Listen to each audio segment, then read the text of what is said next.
have to adjust the glasses. There we go. Hello and welcome to Nerdarchy. For nerds by nerds, I'm Nerdarchy Steve, and today I'm joined by Eric Menge. Not Mange, right? Actually, it's Mengi. Menge. I And should have that's definitely the asked. correct mispronunciation. We're Pennsylvania Dutch, so it was originally manga, which Uh, is German for an amount of something. okay. You're horse people. You come from horse people. We think salt, possibly salted herring, Yeah. Nice. but family got kicked out of 30 Years' War because they were Protestants on the wrong side of war, got resettled to England, and then over to Pennsylvania. So, real fast, if you could be so kind to introduce yourself and kind of tell people a little bit about you. Sure. My name is Eric Menge. I am a designer, writer, intermittent attorney, and have my own little publishing studio that I use called Myth Makers LLC, which I use to publish various D&D stuff, but also a webcomic named Snow by Night, which is fantasy adventure in the almost history of the early colonial America in French Canada and the 13 colonies. And I also am been producing a Neopets-like website, a virtual pet site called Tattered World, which is where you find these cute little adorable pets called Kith and then use them to put our post-apocalyptic world back together again. Oh, nice. Are they NFTs? Heck no, that is a scam. Also, that could be a currency, and I do not want to be regulated for having currency and money laundering and banks through my cute little pet site. It's weird. I want people They've to play got these games and have fun. Like the stupid games that my wife and my kids play. Oh, maybe they're not stupid.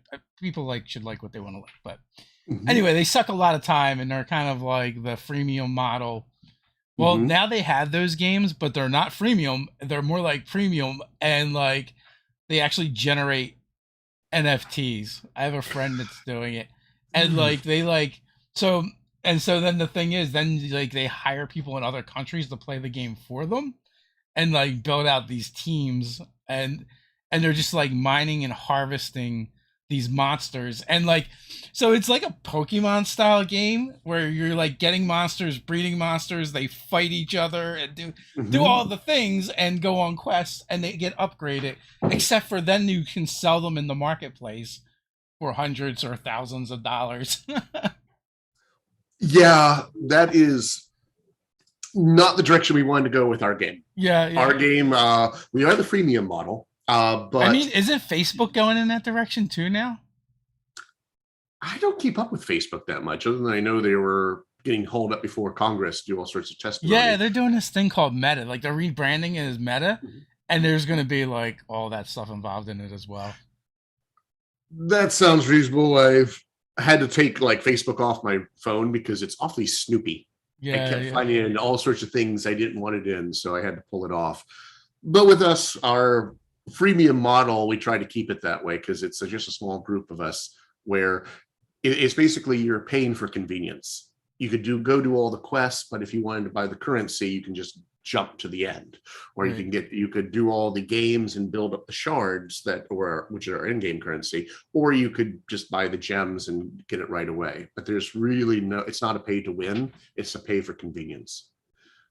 Also, the artwork is really cute. They do a great job with it. Did you say you're intermittently an attorney? Yeah, that's what I've been told. Yeah. How does one intermittently be an attorney? Oh, well, I was working for the Small Business Administration for many years, then went into private practice for a little bit doing telecommunications regulation, where my principal principal client was the Hispanic Interactive Television Network. And we were managing their license portfolio with the Federal Communications Commission. Since then along came the Great Recession, and I found out that last hired meant first fired. Oh. And whenever I tried to apply for a new job, it was me and 100 of my closest friends. So nice. I started my little publishing house and started doing things through the webcomic and eventually Tattered World, and also doing some freelance work. Like I was working with Brian James for Menzo Berenzon, City of Intrigue, doing TTRPG writing. So I got to get really into the drow there for a bit. Then after that, I came over to Bald Man Games, whom I've been working with regularly for a while, to be their story architect for the Moonshays. So are you basically in the gaming industry full time? Uh, if you include Myth Makers and the Tired World, yes. Cool. Sure. Why not include those? I mean, Well, they're not technically in the TTRPG world. They're they're a still fun website. things, right? Like, and they pay you. It beats working for a living. Yes. And also all that experience for being an attorney means I can write my own contracts. I can read over things. I know how to Yeah. get things trademarked and all the copyrights done for various books. So it You're saves saving me a lot of yourself a cost. lot of money, although it costs you probably a lot of money to become an attorney. So, Yeah, I do not recommend it if you have to borrow, yeah. because then you're stuck in the business where you have to pay back this tremendous amount of money.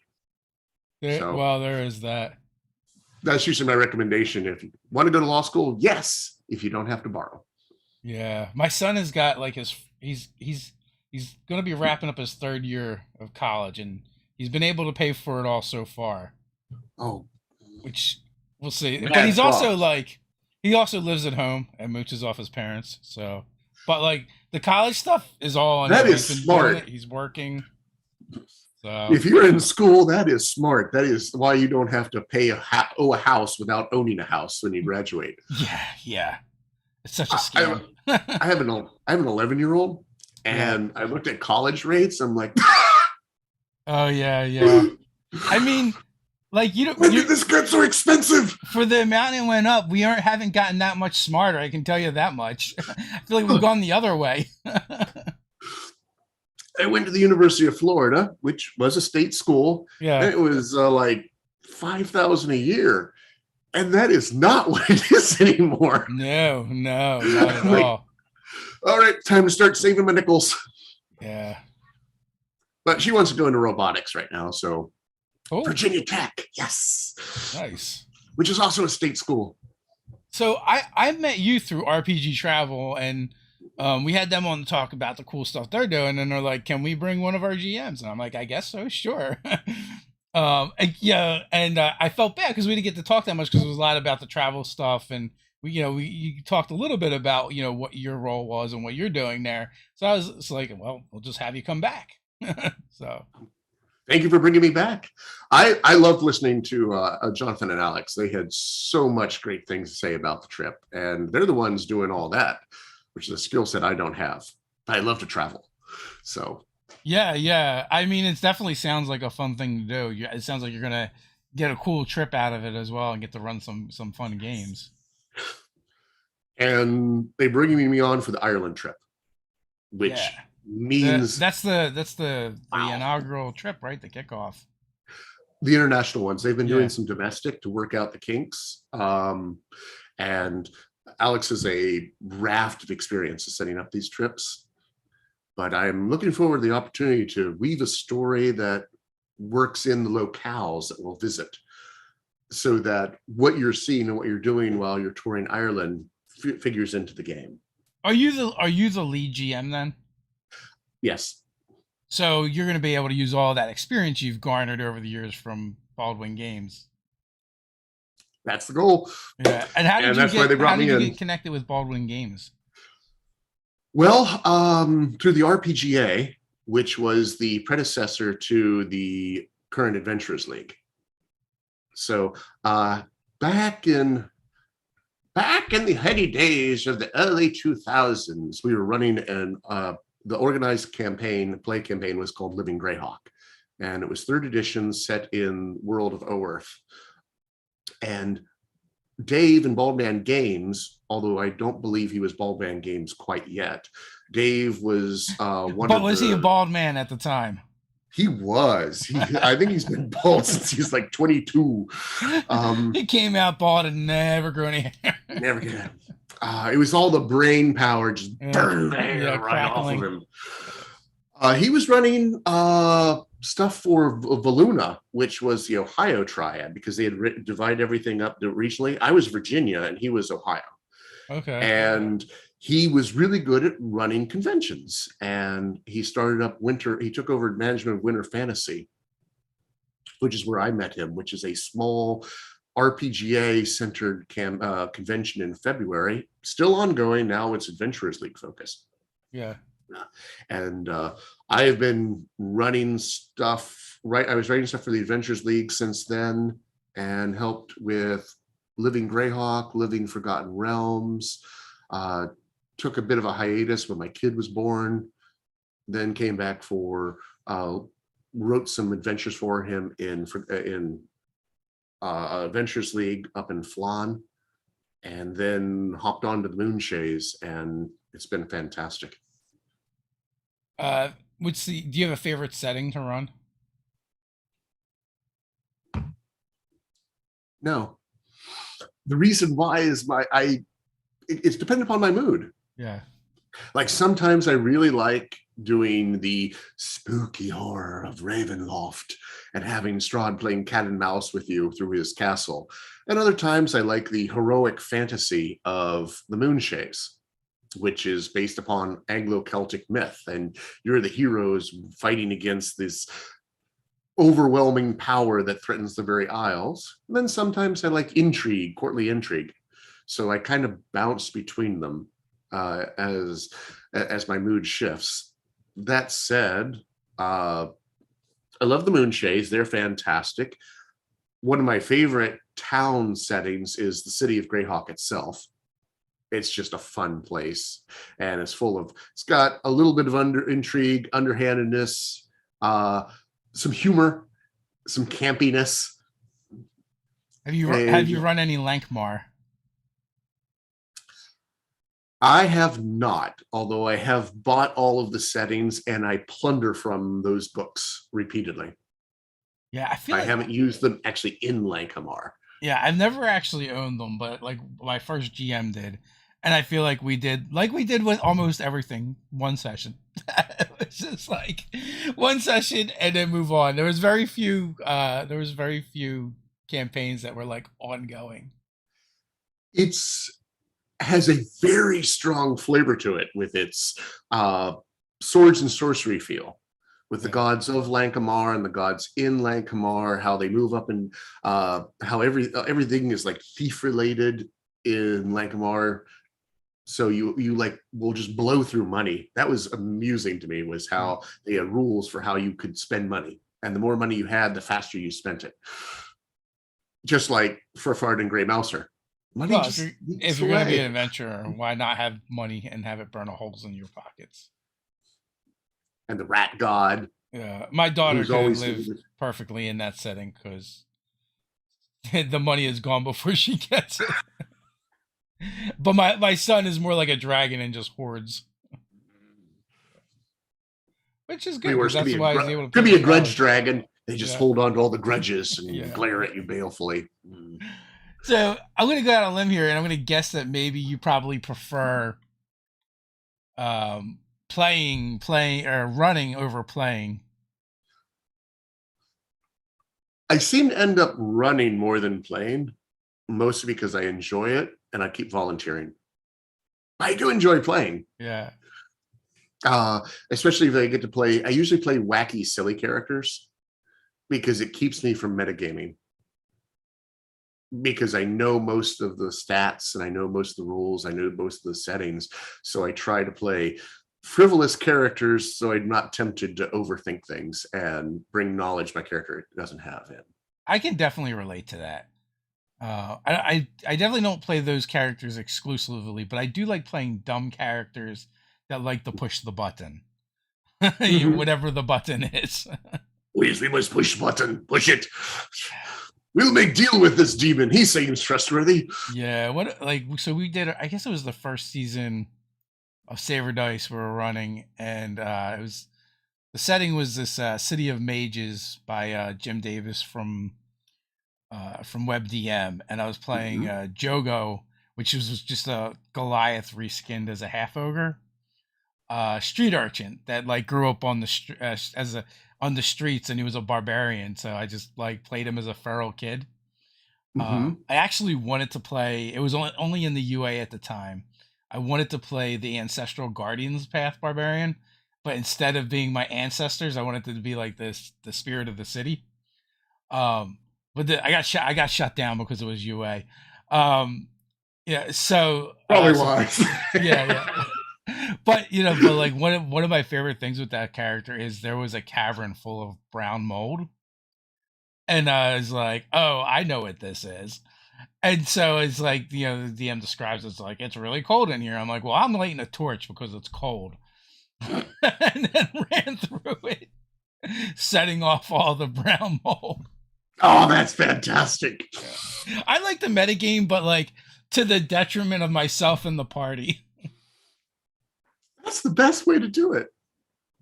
Like in another home campaign, I'm playing with my friend Diane, who is playing the Chosen One, who is supposed to save the city from destruction. It's in Tallis. I'm playing her brother, who he believes he is fated to die so that she can save the city from great destruction, and that's his fate. So he's going to have to give himself, sacrifice himself miraculously to get to that last, for her to make that final step to save everybody. He has interpreted this to mean he can't die until it is time for him to do so. Oh. So he can do whatever he wants. So he walks around like he has plot armor, but he has no actual plot armor. But he has no plot armor, yeah. Which gets him into so many scrapes. It's like, I thought it would work out. Yeah. I can't die yet. See, I'm still here, so it's held true so far. And his sister's like, only because I was saving your butt the whole time.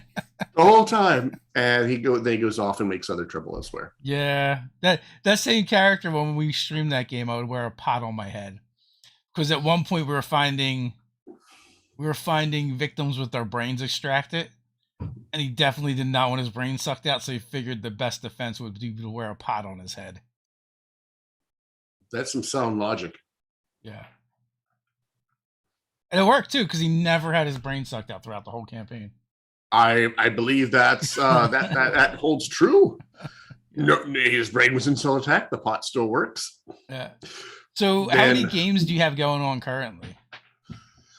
I got one on hiatus because of COVID, which we're starting to get. That one was Under Ilfarn, revised by Eric Boyd, crossed with the Age of Worms adventure path that Dungeon Magazine did for 3rd edition. That's been a hoot. Then I have my friend Leia, who's putting us through Odyssey of the Dragonlords, which has been amazing. We've been having so much fun with that one. Then we have the Ravenloft game. And then we have the Knick-Knack shop that meets intermittently every now and then. That's set in the city of Greyhawk, and we're all part-time owners of a Knick-Knack shop. And so it's kind of like Warehouse 13, where it was our great grandfather was a wizard who kept making cursed items, and we've been on purpose or on accident. We're starting to think it's on purpose after about 7 of these. Nobody can be this bad. He was a follower of Zagig, but we're wondering if he's a follower of Vecna and was only pretending to be a follower of Zagig. But we have the name of the assassin from Greyhawk, the head assassin of Greyhawk, who has come to us and says, find all these things or I'll kill you all. And so that's kind of the plot hook. Every time we meet, there's another magic item that needs to be reclaimed and put back into the Knick-Knack shop. Into the vault. And back into the vault. You're like, I can just picture now. You're like, I would think just once he would have accidentally made an item that wasn't cursed. No, hasn't come up yet. They've all been bad. Yeah. Favorite cursed item that you've retrieved thus far? Probably the one that was made up by Diane, who was playing my twin sister in the Tallis campaign, is a Knick-Knack, and she had one where it was a magical clock that created a magical aura that turned everybody into inanimate objects like Beauty and the Beast. Oh, nice. So we all got assigned characters based upon, she had us all fill out a survey, and based upon the responses is what she assigned us, what items she assigned us to, and we all had like certain powers. So I got to be Lumiere, effectively. And I was the only one that had like a flame attack. We had another person that was the wheeled tea cart Uh-huh. So, and then we had, so I was like jet propelling the wheeled cart down the hallway with my flame blast from the candle in order to get away from the cats that were stalking us Did all you over the fill out the place surveys as you or as the characters? as the characters. Nice. Like, oh, she asked us questions about our characters. That's She fun. might have just arbitrarily assigned us these things and disregarded the survey entirely. I'm not sure. She said, "Nope, you're Lumiere." In you go. You're going to be a cart. You're going to be a candlestick. Yeah, it was. Oh, we also had a tea kettle who could boil tea. That was important because we need hot water to do like half a dozen things. Yeah. And then the cart, which was important for carrying us all, and could like lean down and could pick us up and put us on things. I could set things on fire.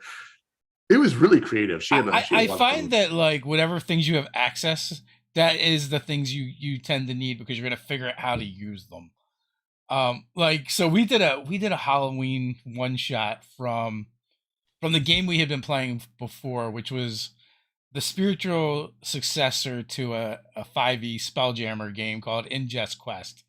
And it was basically a food based Spelljammer game where they were like they would go to different places to get like ingredients to make different things, like flaming bouillon or all kinds of crazy stuff like or what is it? Um Catoblephus death cheese. You have to milk the Catoblephus.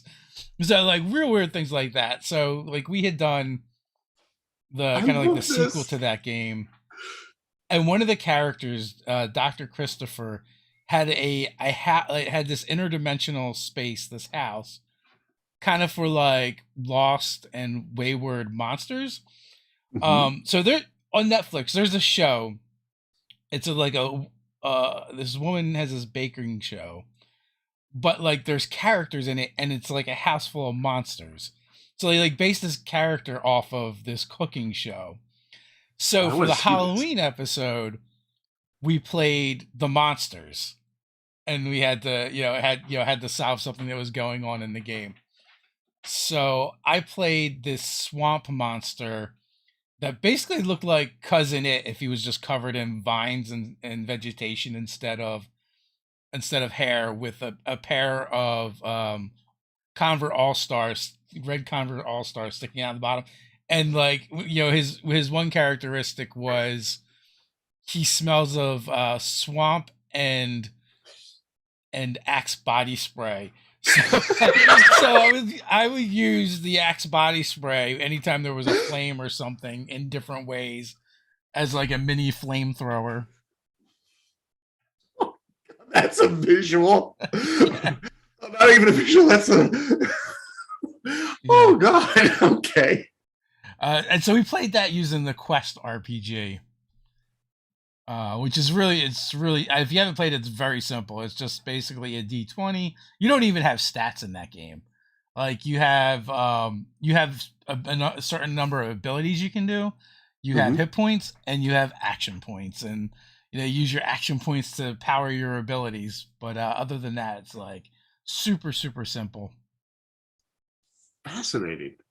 Might have to tell Diane she wants to do her own Greek mythology campaign, different than Odyssey, like Yeah, yeah. kind of like uh, Percy Jackson RPG, but it would be not Percy Jackson themed. It would be just Greek mythology. And she was looking for a good rule set to bounce off of. I'll have to recommend Quest. That sounds Yeah, like I mean, there's a lot you can do with it. Um, so it's super open ended. It's more narrative driven. Most of the character sheet is filling out like it reminded me of Mad Libs, to be honest with you.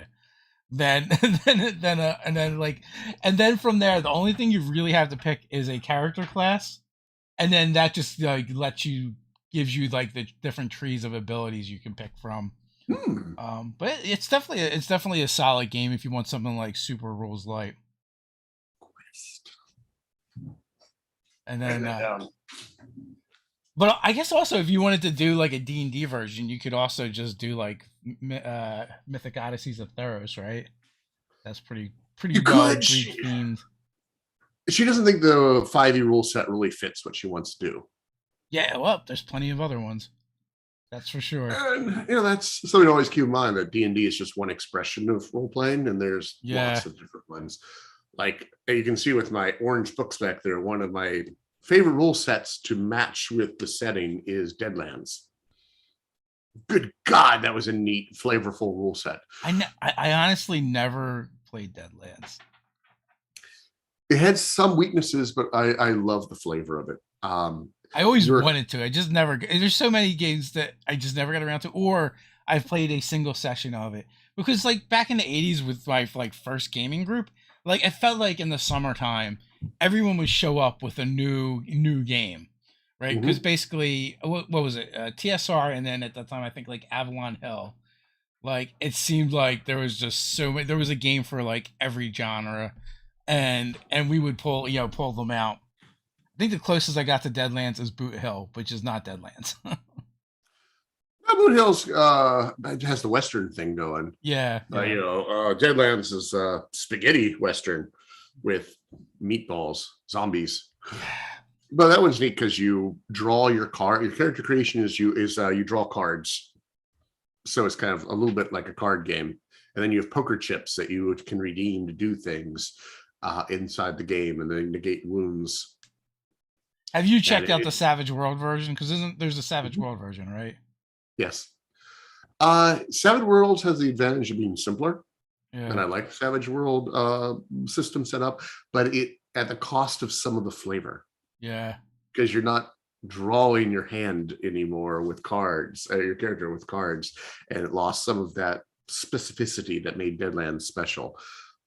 But maybe it makes up for it. Maybe that's the whenever you're designing games, or even when you're like writing them, like I am for Bold Man, you're constantly faced with complexity versus fun, yes, because every time you add in something, a new feature that will make more fun, it makes more complex.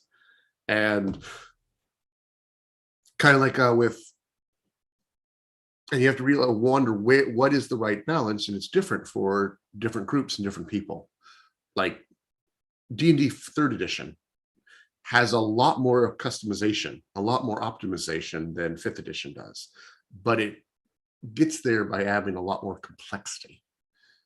And as a consequence, it's not as easy of a game to run or to learn. yeah. I remember like a new player showing up to our table, and you'd be like, "Here's a stack of books. Go make a character in 2 hours. You too can have fun with us." So You need to go through these 4,000 feats yeah, because some of them are better than others, and you yeah. have to find the right one. In which case, you just hand them a pre-gen and say, "Play this." That is the better way for sure. I think what we used to end up doing is like for if they were truly like a new player and not just new to the group, it would be like, oh, you should just do this, and someone would make them a character real fast, and Mhm. then we would just sit them next to an experienced player, and they would kind of like mentor them. We were doing that a lot here because one of our local conventions is BlurredCon, which focuses on Black nerd culture.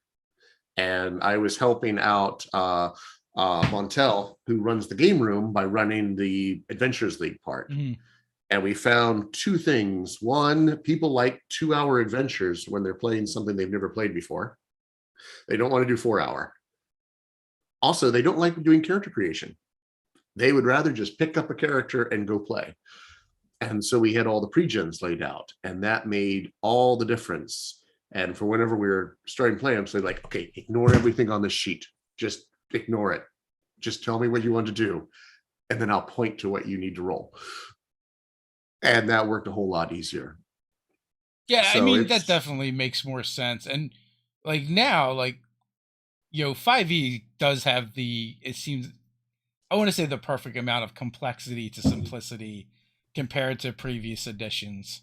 Like we were talking a little bit before we even got started about this, and it's like if when you go back and you start stripping away like the AD&D editions, it's like oh there wasn't actually that many rules to learn. It's just the ones that you did have to learn were needlessly complex. and they're often scattered in different places. Yeah, and it was also like and like no one I feel like no one actually really used all the rules anyway, just because like we never used speed factor, right? Like it never came No, up in our games. It's not even in the red box. Yeah, yeah. Speed factors. They did have one asterisk I found that said, like, if you use a two-handed weapon, you automatically lose initiative. That sounds like something would be Which kind of in there. makes sense. But we'll play with it. Yeah. Although I have noticed 5th edition is getting a little bit more complex, like with Tasha's, the proliferation of bonus actions. Yeah. We've now reached a state of the game where effectively everybody has 2 actions around. Yeah, they've definitely kind of doubled down. But I guess like I guess like with RPGs there becomes this like arms race, right? Like Mm-hmm. to like you make something and it's like, well, you have like a character that never uses their bonus action compared to the character that has something to do every round with their bonus action. Mm-hmm. As a player, you're sitting at that table going, "Oh, why does that character always have more fun things to do than me?" And then the designers respond to it, right? And then, I understand why. yeah, yeah. It's yeah. And then you get then it's like, well, we figured out the bonus actions and the action. Wait a minute, there's still a reaction. Shouldn't everyone be able to use their reaction more often? See, that's where we're starting to get. That's a Yeah, lot of reactions because you on your bonus, and because that's that fun versus complexity thing. yes, Because your bonus action happens on your turn, so it's easy to track. Reactions happen off your turn, and you only get one. So you have to remember, and the DM has to remember of you've already used your reaction through the rest of of that round, and then that resets, which is easy for computers to do, but harder for DMs to do. So I just raised that as a little bit of a flag of, reactions are harder on the DMs than bonus actions. yeah. Well, I guess like with that stuff for me, I just kind of like leave it to the players, and Mm-hmm. that's player stuff. That's player stuff. It does. And I see the value of the bonus action being basically you have a major action and a minor action. Yeah, Like, is opening a door, they kind of folded that into you can move that as part of the move. But frankly, it kind of is a minor action. Drinking a potion could be a minor action because you want to spend your whole turn casting a spell or drinking the potion. I can kind of see an argument for it being a minor action yeah. and then still being able to attack. It also means my bad Look at guys you can now pulling drink out those potions. 4th edition terms. What, major, minor? Yeah, yeah, minor minor actions. Wasn't that a 4E thing? Oh, it might be. It is. I think they called them minor actions because It's, they made. I think they purposely did bonus in 5th edition because they want it to be you don't necessarily get it, Yeah. but I then also feel like they wanted to be as far away from 4E with their terminology as possible. all cowards. They There's they lots of good definitely things folded in in a 4th edition. lot of the rules, but they changed the language and every single rule they folded back in. There were good thoughts in 4th edition. So it was very heavily structured though, which was my biggest complaint, is that it didn't feel like I could bend the rules to tell the story. It was like the story had to conform to these set of rules.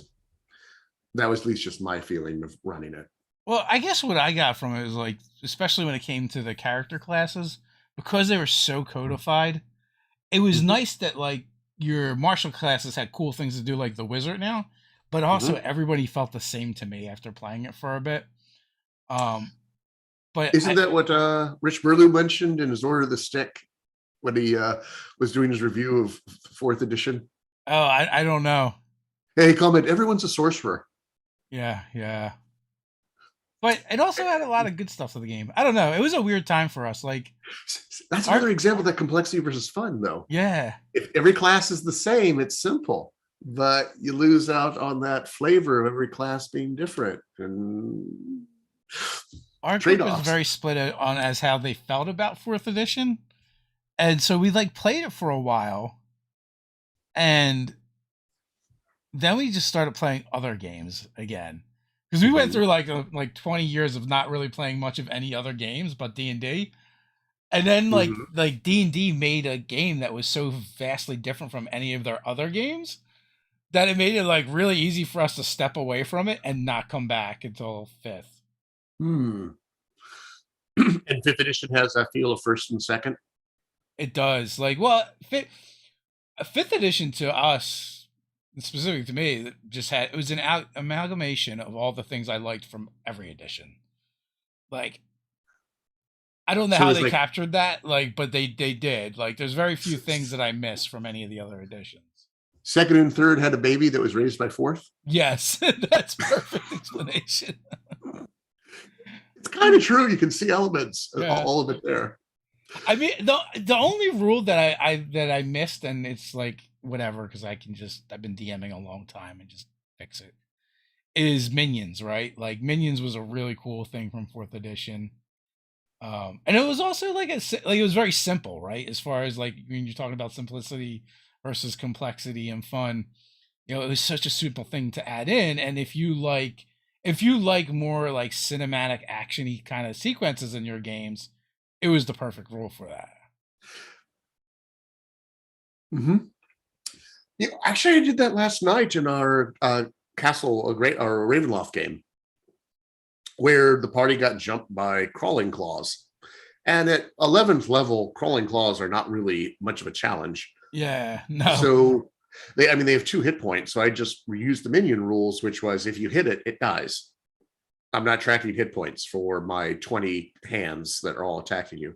They did significant damage just because of their numbers. Oh, just just being able to roll. Well, going the other way is really nice too, where you have a monster that would typically be a tougher monster, and you just get rid of its hit points, and you're like, and that was the beauty of it. Like in previous editions, I feel like as GMs we always tried to do this, and the problem was like if you used a lot of monsters to make this scene feel cool for the players, the players were never really in danger. Like it's like, can you roll? Sure, you'll roll some 20s, but they don't do that much damage even with a crit. And in third edition, forget about it because you had to confirm the crit in order for it to actually be a crit. So those are best for just trying to use up player resources. Yeah, which is what's going on in the Ravenloft campaign of just going to throw enough shadows at you with their strength drain that they force short rests. I'm just trying to weaken the party. But in the big battle, and that might be one place that 5th edition needs some tweaking, is when you're fighting one big bad. It's just not robust enough to handle it. And there's ways we can, we're good DMs. We can tweak it, and there's easy ways. One is add in lots of hit points. Legendary resistance is another way. More legendary actions. So instead of limiting to 3, maybe limit to the big bad gets 1 legendary action for every character that's attacking. That way I don't have to remember. It's just like, oh, you ended your turn, legendary action. Yeah. And that would greatly increase the number of attacks they get or actions they get per round. But yeah, just the action economy, especially since you've now made bonus actions, we've made bonus actions more prevalent. That's just made it even harder on the big bad. And their armor classes are way too low. And their DCs for spells are way too high. Also way too low. They need to be increased by about 5. Yeah. Well, it's kind of funny too, like when 5e first came out, because it was like 30 was the impossible number. And then like, part of what we do on our channel sometimes is character builds, and it's like we've made character builds that could do certain things and get over 50, easily, right? 30 becomes like 30 almost becomes a given for certain things. Because as you said, like things have gotten a little more complicated. Power creep does happen in the game. It's not like third edition level where it's like DC 80 to swim up a waterfall, or 100, or DC 120 escape artists to slip through a wall of force. But we're closing in. We're closing in. I was in the last years of living Greyhawk, and 3.5 high level was bonkers. And if you had to have scaling DCs, we regularly had DCs in the 40 for skill things because players at that point could easily regularly hit it. Yeah. And now but though you had to be, the problem with that one is because they didn't have the bounded accuracy, you had certain classes that could hit a DC 40 persuasion check or diplomacy check. But if you didn't have a talky face character in your party, whoa, there's no way you could get there. And that was one of the advantages of 5th edition, is it kind of squeezed that back together so that even if you didn't and have also like all the spell layering that used to happen, like if you gave the party time before the battle, the wizard was just like this beacon of magic. That was one of the great things we had in Jeff. We had the rune giants, who could cast greater dispel magic. And so that was the first thing we had to do, is we had to strip all that shit off of people. Because it was just too much. You just target greater dispel and everything on them comes off. I do miss some of the shenanigans, like casting silence on an arrow and then shooting the enemy wizard, or like one of my favorite things were to take warhammers or throwing hammers, and put glyphs of warding on the heads of them. Oh, you're one of them. Yeah, absolutely. Oh. we in one game, our GM let us cast fly on a cloud rope trick spell to make the cloud mobile. That was definitely a younger game. Like when we were. Okay, that's just kind of funny, and I'd be down for that one. We totally made what is it, the Care Bear car essentially? Yeah. But oh man, we had glyphs on, symbols written on shields, and the only thing that kept it in, I think, was the material component cost. Yeah. Because 3rd edition had a lot of material components. That kept it under control a little. What is your go-to non-D&D game? Probably Legend of the Five Rings for mechanics. Yeah. I love the roll and keep system. It's really neat. For setting, nothing beats Ars Magica to me, which is incredible. It has one of the most wondrous settings I've ever read about or had the benefit of playing. Did they redo that one for 5e? Yes, they've come out with multiple editions on it. Oh, hi, doggy. They came out with it one not too long ago, but the setting has stayed the same. Yeah, that's what I meant. Like, I thought I'd seen like a Kickstarter or something for that. For those who haven't had the glory of playing Ars Magica, it is set in Mythic Europe. So the year is Anno Domini 1220, and everything they believed back then is real. There are fairies. There are angels dancing on the head of a pin. There are devils trying to tempt your soul, and magic is real. And it's Europe as our real history is, with this veneer of magic over top of it. And the most important part is the Hermetic Order, which are the magic users of this setting. And they have a very strong join or die sales pitch. Oh, nice. And so you will start off as part of this secretive Hermetic Order that is trying to navigate the politics of Mythic Europe, at the same time not offend the fairies, not fall into demon traps, and not gain the ire of the divine. And it's a really fun setting. Love it. Sounds like I've not checked that out, but there's so many games, so little time. Unfortunately, I still haven't played all my 1st and 2nd edition stuff. That's true. Like, someday I really want to play through all the Desert of Desolation adventures. I've only ever played Pharaoh, where you go into the pyramid. I had to stop backing Kickstarters because when I don't know, I got a backer notification for one of the Monty Cook Games Kickstarters.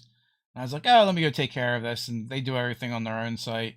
So I went over there and I was like, oh, I didn't get any of this other stuff. Well, like a couple weeks later, 2 big boxes of books show up. And I'm like, all right, I'm done backing stuff on Kickstarter. I need to slow down because I'm not using the stuff that I do back. And like, sometimes I'm not even claiming it probably.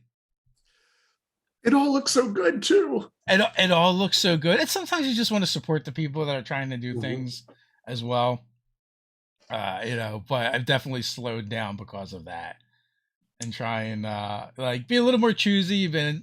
And now it's not so much that I'm going to use the stuff more, but it's more intentional and like, oh, I want to support this thing. Hmm. Oh yeah, it's always uh my struggle of there's only so much room on the bookcases, but Yeah. everyone keeps making all this great stuff, which is what gets pushed off the bookcase. Yeah. I Will I mean, you use could it? just get more bookcases, but eventually you run out of That's the places to other put them. room. Your room starts Yeah. looking like a library where you just have rows of bookcases. Have you ever seen Ed Greenwood wherever he's doing a chat online or playing online? I have not, but doesn't he work in a library though? He's a librarian. He does, and his home looks like a library, and that Oh, doesn't count his storage container he has out front that is full of more books. oh, that's Oh my crazy. God, it's so many books. He is such a fast reader. He can plow through a novel in 2 days. Takes me like 2 weeks. Yeah, I've met a couple people like that, and that they're like freaks. They like read so fast. I'm a slow reader. I blame my dyslexia. Yeah, I'm not particularly fan. And also, like, I don't know, I hit a certain age, and I find it hard to read anything anymore. I used to be a very avid reader, and now I just struggle to get through any kind of books. I Like blame the kid. even ones I'm enjoying. Like I've like literally stopped in the middle of a book, and it wasn't like it was a bad book, and I wasn't enjoying it. Just like, I remember a time when I would celebrate the publishing of a new Wheel of Time book by reading all the previous Wheel of Time books. oh, yeah, After about 8 books had got untenable, I couldn't read them all by the time the next book came out, except for the last one, whenever they did the switch from Jordan to Sanderson. yeah, And there was a big gap in there. But then I lost the thread and I have no idea what's going on. Hopefully the show will help me out. yeah. I think I read up to like book 9 or 10, and then bailed on that series. I think that's where I did too. There was gaps got in between books. Although he was another DM. Oh, Robert Jordan. Another, mm-hmm. He was like an author that I hate and loved at the same time. At least he's provoking emotion out of you as opposed to Yeah, me. true. Like it was funny, like when like his books were good, but when he would describe something, it would take like 2 pages, and if he ever went back to that thing, he would describe it again. So it's like it just always seemed a bit excessive. That is, But you also have the Tolkien model, which is not to do it, just do all those 2 pages that just push them all together into one big setting. Yeah. Or description, which is how I got through Lord of the Rings. Is I sometimes would just start scanning until I found a quotation mark. Uh, Then I, I'd start reading up again. I read those in like 8th grade, so I don't really remember that much as well. I'm actually probably an outlier because I know there are people that read those books every year, but I'm like I don't think I would enjoy them if I read them now. Oh, I never know. They're timeless. They're classics. So Well, which series do you think actually influenced the creation of Dungeons and Dragons the most? um, Because there's that, was it Appendix J? Is yeah, it? I mean, a lot of the lore and stuff when it comes to the races is very Tolkien-esque, but Mhm. I don't think I've read a lot of like the ones in there. Like, but you can definitely see like some of like the Moorcock influence with the darker things. Mhm. Um, I'm wondering if that's where the alignments originally came from. The law versus chaos is Moorcock. yeah, maybe like Also, I see a lot of Jack Vance Dying Earth in it, I have not read those. But is that's where the magic system came from, right? Like, so where you hook the spells, yeah, which is I think his word for memorizing, or was yeah. that, or was that Amber? Damn it! Sometimes all this stuff gets jumbled into the pouch, and I reach in and pull out a fact, and I'm like, what series was this from? It's kind of like Rules. Which edition is this? Yeah, so most of my reading was probably most of like when I was a kid, like the TSR novels. I would Hmm. like I would read those the way I feel like other people would watch TV. Who was your favorite? Oh man. So Troy Denning was definitely really good. I've read a lot of him. Simon Hawke was really good. Mel Autumn was really good. Mel Autumn was like one of the best. Like he didn't write much for TSR, but what he did write was really good. Did you read my favorites? Richard Knack, a lot of Richard Knack. How about Moonshays with Doug Niles? Yes, read a bunch of Doug Niles. But they all blur together to me now. Like I couldn't, for the most part, couldn't tell you who wrote what. I just know that I wrote them. I read them. We had Dark Walker on Moonshay. Then Black Wizards. Oh God, I need to go pull up the list. I'm forgetting. Oh, the third one wasn't something about the Beast or something. They're gonna pull my. I like remember like I can remember the covers in my mind. Yeah, like the first one is like Tristan on the horse, and like there's an orc like grabbing him by his hair. Is that Tristan, or was that the Sisters of Sonoria, Bridget? Oh, I don't know. I could. Was she all in white with pale blonde hair? Yeah. I might have just. Oh, yeah, that was the Sisters of Sonoria. I just may have in my mind, but like that's the prince or whatever. All right, I pulled the searches. Yeah. And all of this is purely from memory. So of like I'm impressed. Reading them when I was a teen. So I don't know. Because we were mostly relying upon the second trilogy, or the Druid Home trilogy, which was the Prophet of Moonshay, the Coral Kingdom, and the Druid Queen, which are all about their daughters, Tristan and Robin's daughters. I probably read them. I don't remember at this point. Like I read a lot of Forgotten Realms.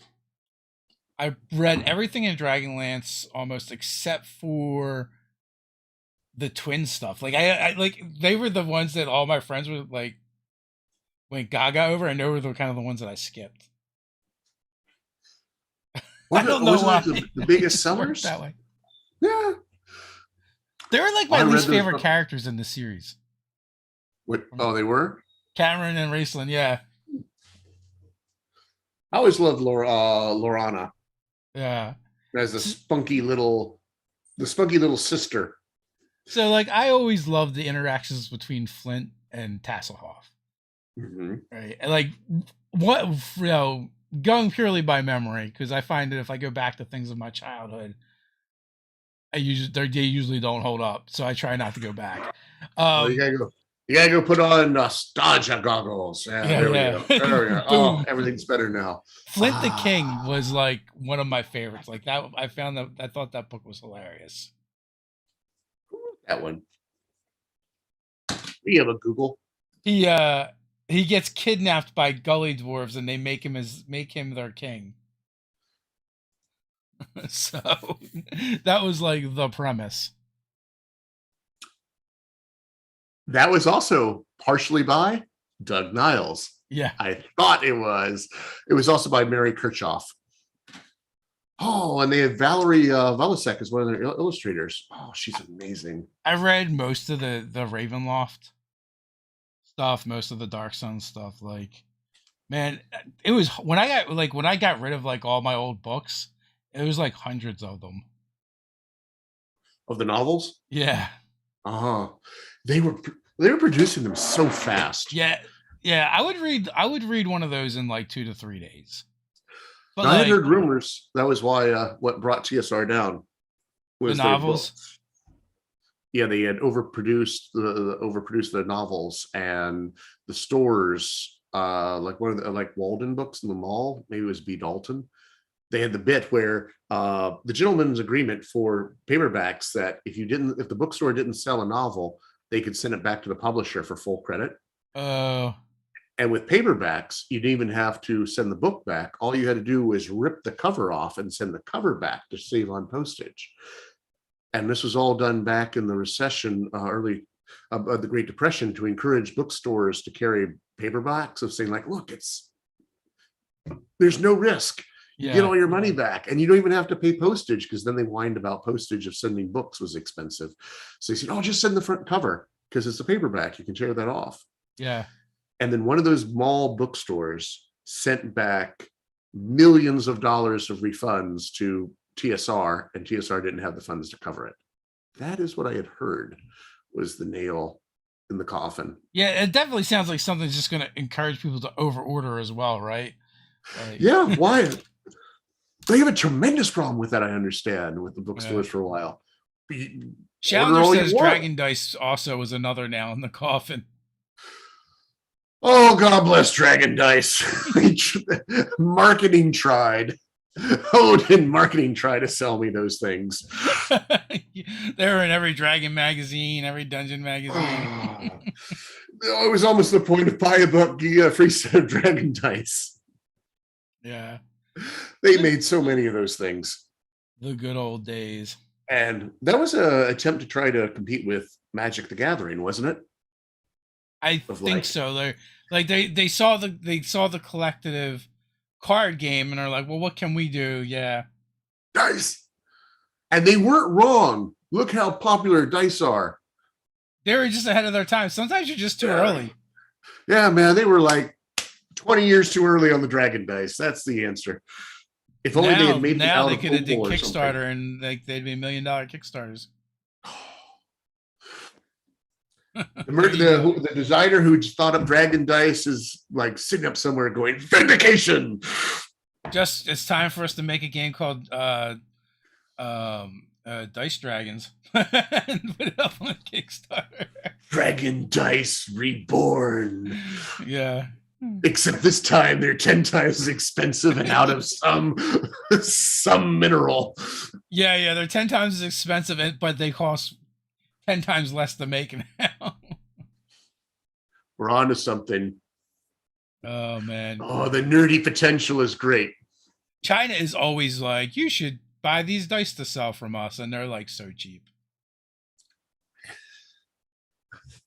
I don't know. Is that where they're all coming from? Yeah, pretty much. I guess now that they have the molds, they can crank them out. Well, that's where they're all coming from, but they all might be sitting in the ocean right now waiting to get here. On that giant island off of Los Angeles, stacking up of containers getting higher and higher. So what's the next convention you think you'll be at? I'm going to be at Winter Fantasy, where we will be rerunning the conclusion of the Moonshays, Rising Shadows. Which have you been back to any conventions yet? I went to Gen Con. Okay. I also went to Gen Con. I missed you. I was hanging out in Ballman Games site. Next time we have to make sure we don't miss each other. I'll buy you a frosty beverage of your choice. Yeah. We probably might have walked past each other not even knowing it, because I definitely spent some time in that room. I was reading a lot of the Moonshae stuff. You might have heard me bellowing whenever I was doing my Talos impression. Down comes the lightning! As you blow out everybody's damage! Well, also had the mask on, which dried your voice out in a hurry is one thing I found. I had to drink twice as much water when I was trying to project as DM through the mask. But I understand why we did it. Yeah. It's a new skill set you can add to your resume. Screaming through masks. we all have at least proficiency in it. You might have expertise. It's also the amount of doing Gary Con in March. Okay, so that one's a little. We'll be hanging out at PAX Unplugged. Well, that's up in Philly, right? Yeah, that's in Philly. I mean, we literally film 15 minutes from the bridge. So in Jersey. So we're in South Jersey. So that one's like in our backyard. So we feel morally obligated to hit that one. I'm 2 states down from you in Virginia. Yeah. Out in the DMV. That's within driving range. Mm-hmm. I've done it. Ish. So. The question is husband points. Yeah. Well, there has to be some horse trading going on this thing. There is always that PAX Unplugged. What do you like about PAX Unplugged? It's close. Oh, okay. It's other than that, it's funny because the first year we did PAX Unplugged, that that had been like that'd be my third convention, I think. Like I'd been hitting Gen Con and Origins. Origins was my first convention. Gen Con was my second. So I'd only been to like really big conventions. And Ted was more of a convention goer than me. And so for PAX Unplugged, when we got there the first year, I was like, oh, this is kind of small. I'm a little disappointed. And he was like, this is the biggest convention I've ever been to. So we definitely had like very skewed views of it. But I will say by the third year, it blown up quite a bit. And also, one of my favorite things about PAX Unplugged is that it is in Philadelphia, so like your food choices are just so much better than other places. It does have a cool market down the street from it. Yeah, across the street from it. It's Yeah. literally like right across from the convention. It's like center. huge. Anyone who hasn't been, can you give them a quick description of it? So what is it called? It's something market. I forget the name So it's of it, like a giant warehouse, effectively. yeah, and it's got like it's like if the food court was actually manned by nothing but like mom and pop style restaurants or like eateries, that's what it is. Terminal Market, is that it? Yeah, Reading yeah. Terminal Market or Reading? Reading Market. It's the Reading Reading Market. Marketplace.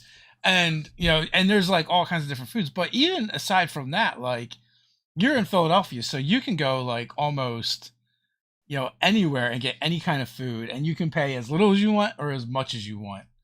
But for the most part, like when you go to Indy, like everything is expensive, and like most of it's okay, but it's like you don't have as nearly as many options. It was funny because Jacob Buds from XP to Level 3 is like, yeah, I don't like Philadelphia that much. I liked Indy way better. It was much cleaner. It's a nicer city. I'm like, listen, if you don't walk down a city street and you walk past a bum peeing in the corner, you're not in a real city, my friend. What a visual. I'm sure we can find one of those in Indianapolis. Yeah, and the funny thing is, like, Doug runs our website and has been involved with Nerdarchy for a long time. And like when he came into PAX Unplugged, like the night before, that was literally his experience. Just a bum out there. Paying. So I don't know. I also went to Otakon up in Baltimore. Yeah. Back when I was doing anime cons, and Baltimore's its own animal. Yeah, yeah. It might have you beat on the bump real. quarters. That's how you know you're in a city. But the Reading Market is famous, and it's delicious. There's so many options. I believe I have not run, or I think I've been to Unplugged once. Yeah, there is one restaurant you need to check out. It's called Marrakesh, and anyone that goes to PAX Unplugged, like, you need a reservation, and it is they bring out it's a 7-course meal. It's like $25. That's it. Only cash. Bring cash, and it's like Moroccan? They bring out seven different servings throughout, and then like they have a belly dancer that goes around, and the food is just really good, and it's kind of served like family style. Mm-hmm. And the food is amazing. Like, come, and you need to go there hungry. Ooh, that sounds like an adventure. Yeah, and they really mix weird foods together that you don't think would go together, but do. So that's one of the things I'm looking forward to with the Ireland trip, seeing what sort of foods they put together, because they're going to fancy places. Yeah, I'll find out it's not all fish and chips. Well, that's good. When we ate in the UK, we were not very impressed. The menu is rather bland. Last time I was over there with Wales, I was constantly blown away by their salads. The salads. Like, wow, this is a nation of gardeners. Their salads are amazing.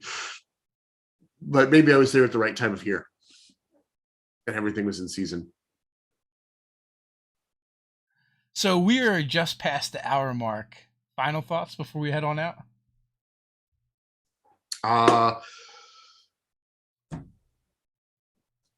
Just finished up the Incredible Journey of the Moonshays. keep an eye on that as we get that up, as Moment Game gets that up on the guild. And I'm looking forward to new adventures and meeting new people and having sky's the limit with what we have planned. Are there seats still available in Ireland? Have they even started selling them? I don't know. So if you want to go to Ireland, you might even be able to be in the game with Eric. I don't think it has actually opened Or maybe up. not. I don't know. They have tour details. Ooh, Feywild experience. Yeah, this one's gonna be fun. We're gonna go to and from Mundane World and the Feywild there. I honestly don't know if they have opened up bookings on it yet, which means that you all can come. You're all invited. Oh wait, no, they do have reserved your spots. Yeah. Right You're now, all maybe invited. Looks like we're going to go for 20 to 30 people. Nice. And I do not know where they are in the limits. Yeah. On the bookings of it, but it's going to be a wild experience. It's going to be a personally curated tour with a campaign design specifically for this tour for you guys there that you'll get to experience with the designers right there, so we can make adjustments as needed, take into account what you're doing in the adventures, and then change things later on, so it can kind of morph around you as you're playing. And it's like a full week of D&D as well. And seeing Ireland. 8 days. Yeah, that's a lot. It's a lot of gaming, a lot of sightseeing. A lot of sightseeing. I mean, we visit Trinity College, where they have the original Book of Kells and the harp of Brian Boru. We're going to go to some distilleries. Oh yeah, we are. Staying at least 2 different castles. They have a broad view of castles, by the way, from older to much more like Victorian era. Stay at an abbey. That one looks really beautiful. I'm looking forward to that one. They're going to have a Irish storyteller come in and tell us stories. I'm going to be front row on that one. Nice. I'm going to actually add. I'm going to add that to the description with the other links to go find Eric. There you go. Game with Eric in Ireland. It's going to be fantastic. And we get to go to have fairy fun. Although nice. Probably going to do old school dangerous. Fairies. But don't give them your name, whatever you do, unless you don't like it. No. Oh, yep. And always stay on the path. Yeah. So like I said, in the description, you'll find links to go follow Eric around the interwebs. And until next time, stay nerdy. Thanks all. Stay nerdy.